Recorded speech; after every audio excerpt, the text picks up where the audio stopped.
Je n'ai jamais dit à mon fils ce que je cachais à l'intérieur de la vieille horloge de parquet, au fond de mon atelier, lorsqu'il a épousé une femme qui ne voyait dans l'œuvre de ma vie qu'un simple chiffre sur un bilan comptable. Je me suis assuré que chacun de ses mouvements soit documenté. Un après-midi, mon assistante m'a appelé depuis l'arrière-boutique, la voix s'élevant à peine au-dessus d'un murmure. Arkady Nikolaïevitch, vous devez venir voir ça. Votre belle-fille est ici et elle fouille dans votre bureau. J'attendais ce moment. Depuis 10 à 8 mois, et tout ce que j'avais discrètement préparé était sur le point de changer la direction de ma famille pour toujours. Je vous suis reconnaissant d'être ici avec moi.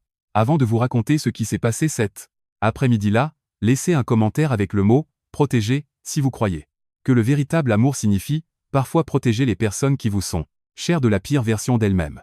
Il y a un silence particulier qui s'installe dans un atelier de réparation d'horlogerie après le départ du dernier client. Ce n'est pas le silence du vide. C'est plutôt le silence d'un souffle retenu. Chaque pièce sur ses étagères attend.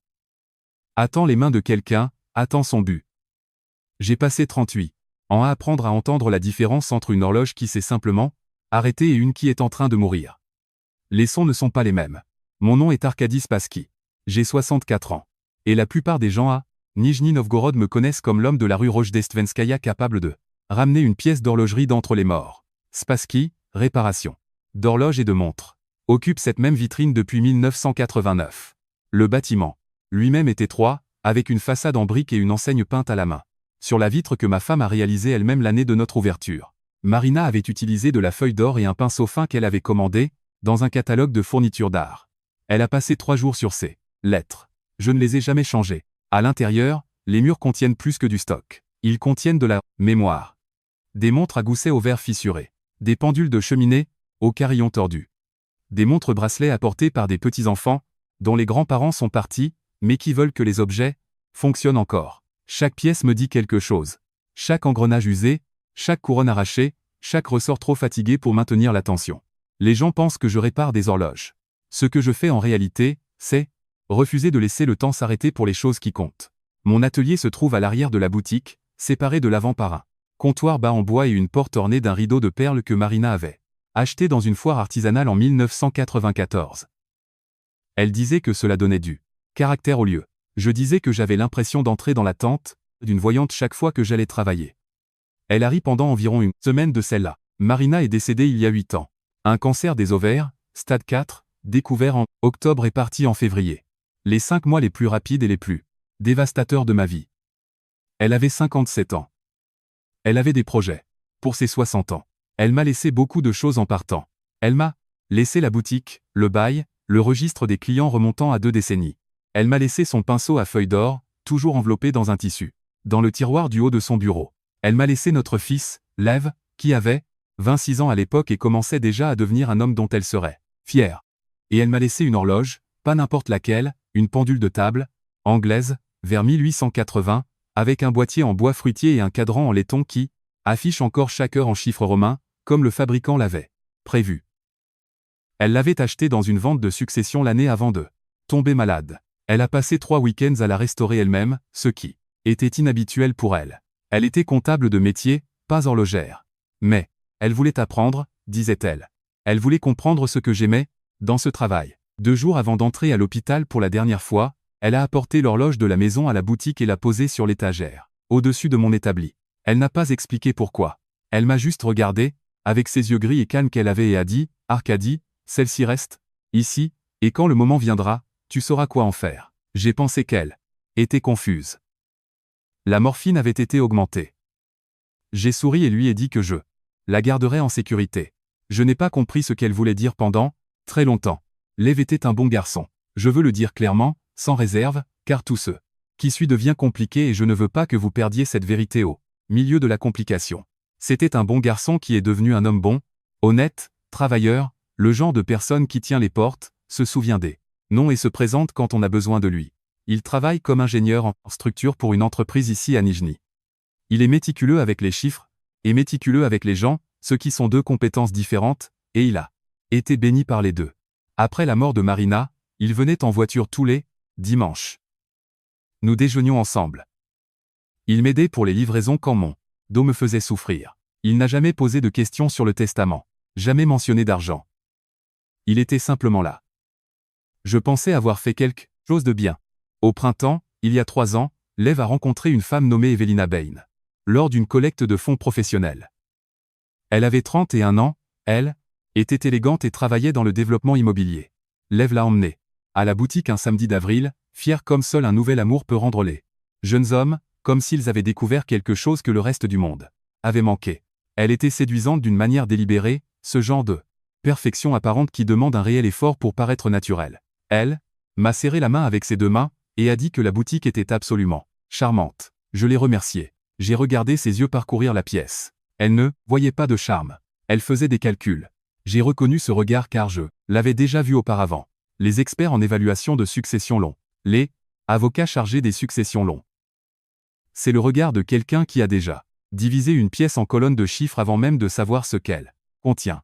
Je l'ai remarqué et je l'ai mis de côté parce que je voulais avoir tort.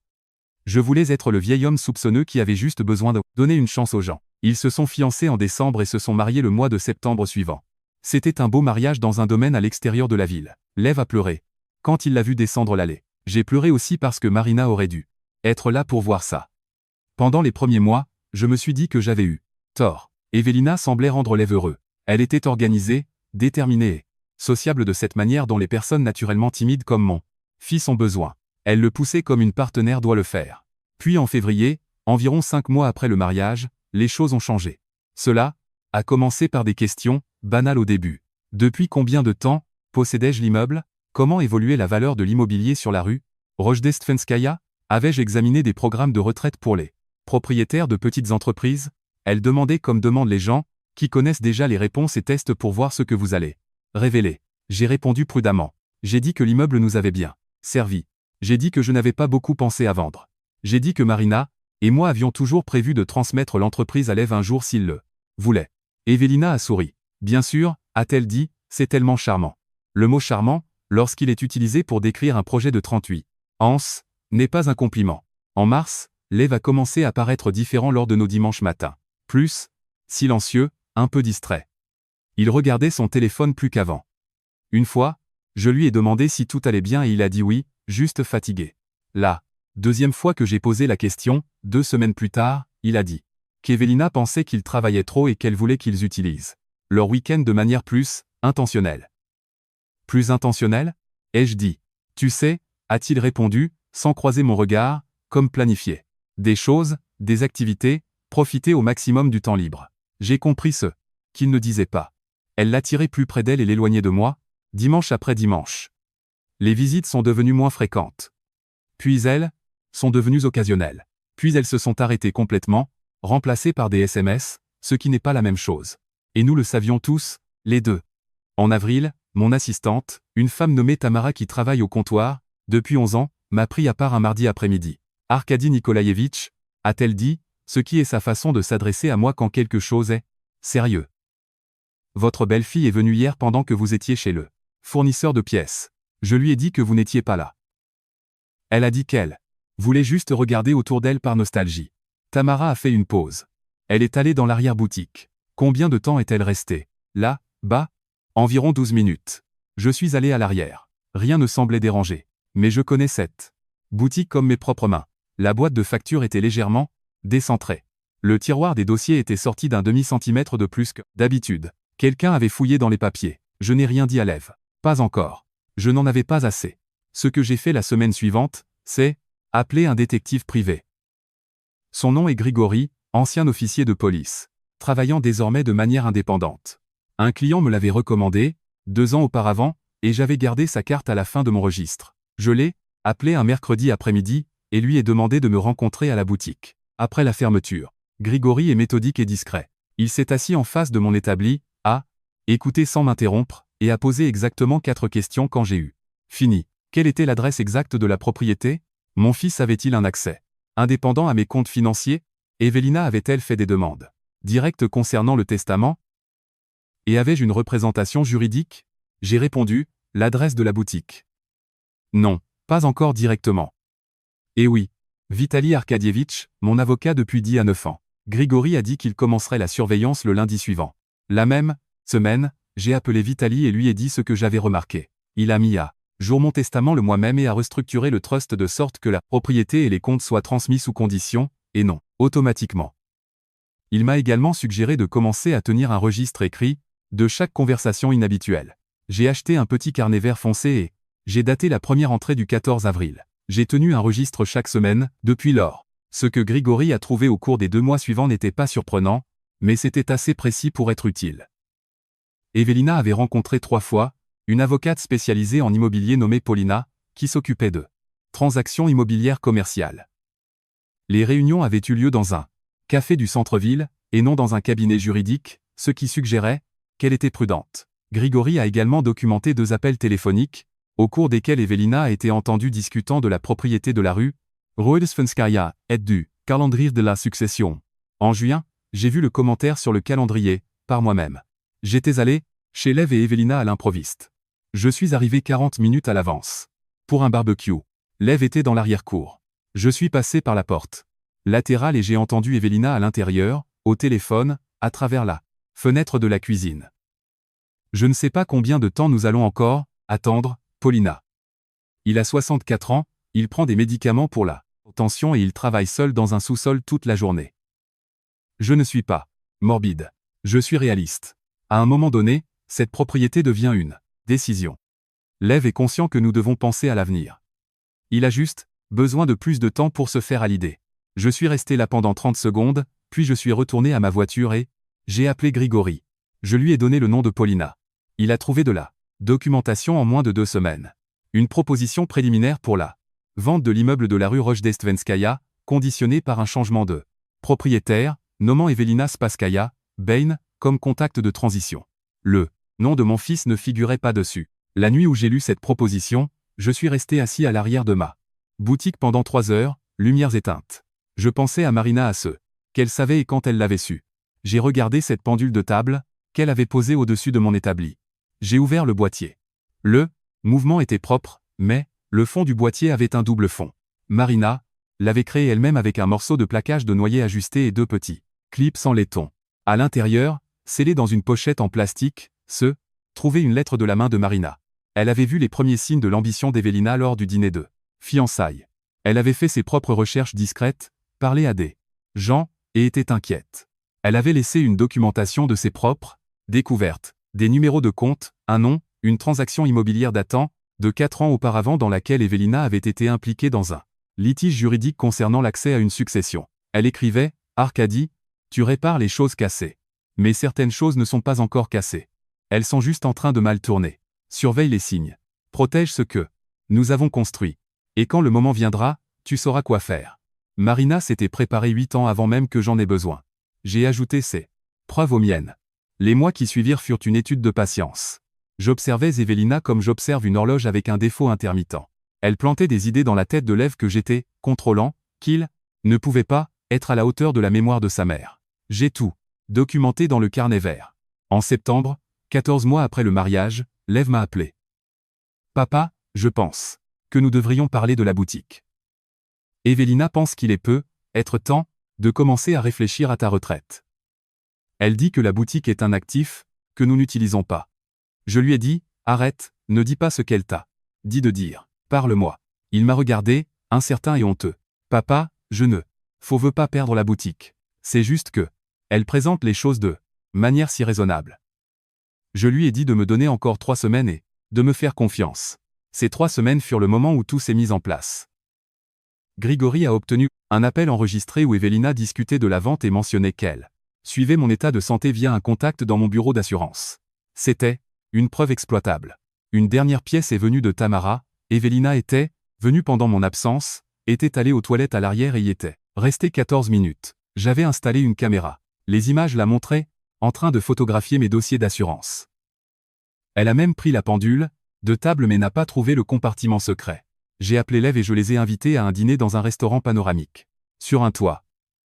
J'ai dit que j'avais quelque chose à partager concernant la planification successorale. Evelina était ravie. Le matin du dîner, j'ai rencontré Vitali. Tout était en ordre. J'ai sorti la lettre de Marina de l'horloge et je l'ai mise dans la poche de ma veste. À 19h, je suis entré dans le restaurant avec la pendule enveloppée dans une toile. Lev et Evelina étaient là. Evelina souriait, l'image même d'une femme s'attendant à de bonnes nouvelles. Après le plat principal, j'ai posé l'horloge sur la table. Evelina l'a qualifiée de « sentimentale ». Je lui ai dit « Ma femme m'a laissé une lettre dans un compartiment caché. Elle voyait des choses que les autres manquaient. » J'ai ouvert le boîtier, libéré le double fond et posé les documents sur la table. Le rapport de Grigori, les réunions avec Paulina, les dossiers d'assurance, l'appel enregistré. Evelina, ai-je dit, vous devriez lire ceci attentivement. Mon avocat en a une copie. La commission des assurances aussi. Le visage de Lev s'est figé. Je leur ai tout dit, les réunions secrètes, l'accès illégal à mes dossiers médicaux, le plan de vente de la boutique dans le dos de Lev. Le calme d'Evelina s'est brisé. Elle a essayé de se justifier, mais Lev l'a fait taire. Ne fais pas ça, a-t-il dit. Le silence qui a suivi était la chose la plus bruyante que j'ai jamais entendue. Evelina est partie. Lev et moi sommes restés assis là. Pourquoi ne me l'as-tu pas dit? A-t-il demandé. Parce que j'avais besoin que tu la regardes dans les yeux sans savoir, et j'avais besoin d'être certain que je te protégeais. Il a regardé l'horloge. Maman savait? Elle soupçonnait, et je dis. Elle avait toujours 3 coups d'avance. A-t-il chuchoté. Nous sommes sortis dans la nuit de Nijni Novgorod. Lev s'est excusé. Je lui ai dit, tu as fait confiance à ta femme. Ce n'est pas un échec. C'est juste de l'amour. Il s'est réinstallé dans son ancienne maison et a recommencé à venir, les dimanches matins. Nous ne parlions pas d'Evelina. Nous parlions d'horloge. Je lui ai appris à nettoyer un mouvement. Il a souri pour la première fois, depuis longtemps et a dit, maman était meilleure que moi à ça. J'ai fait tout cela parce que ce que Marina et moi avions construit valait la peine d'être protégé pas pour l'argent, mais pour les 38 ans de dévouement au travail. La cupidité arrive poliment. Les gens qui vous aiment, pour ce que vous possédez auront toujours l'air d'être inquiets, pour vous. Ne les croyez pas. Surveillez les signes. Mon nom est Arkady Spassky. Je répare des horloges cassées et, à l'occasion, j'aide à maintenir une famille unie. La pendule de table est de retour sur l'étagère. Je la remonte chaque dimanche matin avant l'arrivée de Lev, et j'écoute son tic-tac, comptant chaque heure qu'il nous reste encore à passer ensemble. Certains mécanismes, une fois bien entretenus, fonctionnent pendant très longtemps.